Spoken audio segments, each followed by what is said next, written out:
त्या ठिकाणी तैनात करण्यात आले.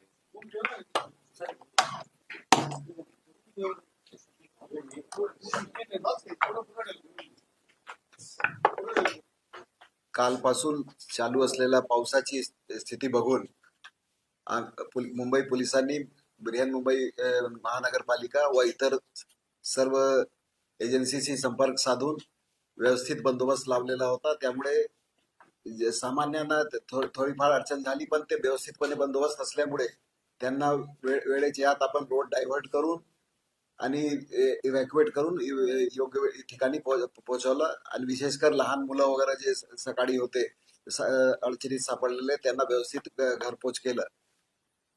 जसं आयुक्त साहेबांनी सांगितलं, सर्व शाळेत आणि शासकीय कार्यालयात सुट्टी डिक्लेअर करण्यात आलेली आहे. त्यामुळे आज सकाळपासून वाहतूक वर ताण फारच कमी आहे. तरीही ज्या ठिकाणी पाणी साचलेलं आहे त्या ठिकाणी आम्ही रोड डायव्हर्ट करून इमर्जन्सी सर्व्हिसेस चालू ठेवण्यासाठी सर्व व्यवस्था केलेली आहे. आणि कुठलाही याच्यामध्ये इमर्जन्सी सर्व्हिसेसवर असर पडलेला नाही. पुढच्या येणाऱ्या काळात आता मिठी नदीच्या काठीत राहणारे जे लोक आहेत त्यांना इव्हॅक्युएशनची प्रोसेस चालू आहे. त्याच्यामध्ये सर्व यंत्रणा मिळून काम करत आहे.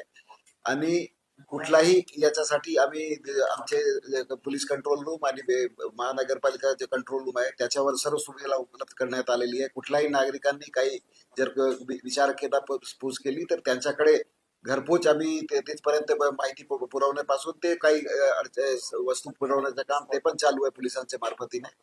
मला 100% खात्री आहे की या आमचा प्रयास आहे पुढच्या 12 तास असाच कायम राहणार आहे. रात्री पण आम्ही एस्केलेटर बंदोबस्त ठेवणार आहे. यामुळे कुठलाही इमर्जन्सी सर्व्हिसेसवर अडचण होणार नाही. सर, काही विभाग बंद करण्यात आलेले आहेत, म्हणजे काही रस्ते किंवा महामार्ग काही बंदोबस्त वगैरे? ज्या ठिकाणी पाणी साचलेलं आहे त्या ठिकाणी एक जंक्शन अगोदर डायव्हर्ट करून इंटरनल रोड्स करून त्यांना ते पुढच्या गंतव्यस्थानपर्यंत पोहोचवण्यासाठी कुठलाही तुम्हाला जर इथून कुठेही जायचं असेल तर पर्यायी व्यवस्था उपलब्ध आहे. ट्रॅफिक पोलिसांशी संपर्क साधा किंवा मुंबई पोलीस कंट्रोल रूमशी संपर्क साधला, वाहतूक पोलीस कंट्रोल रूमशी संपर्क साधला तर तुम्हाला योग्य मार्गदर्शन करण्यात येईल.